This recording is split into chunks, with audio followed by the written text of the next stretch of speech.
Толгонай. Амансыңбы куттуу талаам? Аманчылык. Келдиңби Толгонай? Бүгүн менин сыйынуу күнүм эмеспи? Билем. Келериңди күтүп жаткам, Толгонай. Бул жолу сен баланы да эчтеп келмек эмес белең. Көрүп турбайсыңбы? Бул сапарда жалгыз келдим. Демек, сен ага эчтеке айткан эмес экенсиң да, Толгонай. Жок, айта албадым. Сен эмне? Ага эч ким, эч убакта эч нерсе айтпайт деп ойлойсуңбу? Энесинин эмне болгондугун, атасынын ким экендигин айта салуучу оозу бош эл арасынан эч ким чыкпайт деп ойлойсуңбу, Толгонай? Аның чын, эртеби кечпи, акыры бир күнү баарын билет. Чоңоюп да калды өзү. Бирок мен үчүн ал дагы эле жалагайым бала сыяктанат. Корком мен, сөз козгогондон корком. Түшүнүп турам, бирок кантип айтам? Мен билген чындыкты.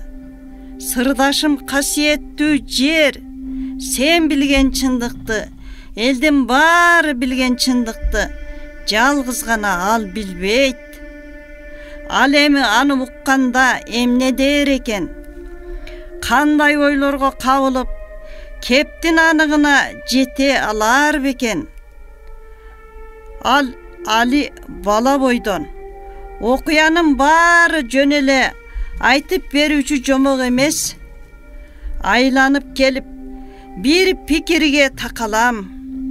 Болгон чындыкты бала туура түшүнүү үчүн мен сага ага жалгыз гана анын тагдыр эмес, бүт заманымдын тарыхын, өткөн кеткендер жөнүндө, өзүм жөнүндө баарына күбө болгон касиеттүү талаам. Сен жөнүндө түгүл ушул кезде бейкапар минип ойноп жүргөн велосипеди жөнүндө айтып беришим керек. Эгерде акыл эси болсо, айтып беришим керек. Анда ал баарына түшүнөт. Ал эми башкаларчы? Ушул жарык дүйнөдө жашаган бардык адамзатка эмне дейбиз? Менин да аларга айта турган кебим бар. Аны кантип айтам? Кантип? Ар бир кишисине жеткирем.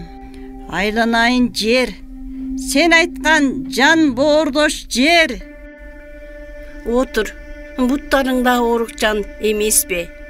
Антке менен адам бир күнү чындыкты билиш керек да, Толгонай. Жок, Толгонай, сен айткын, сен адамсың, сен баарыбыздан бийиксиң, улуусуң.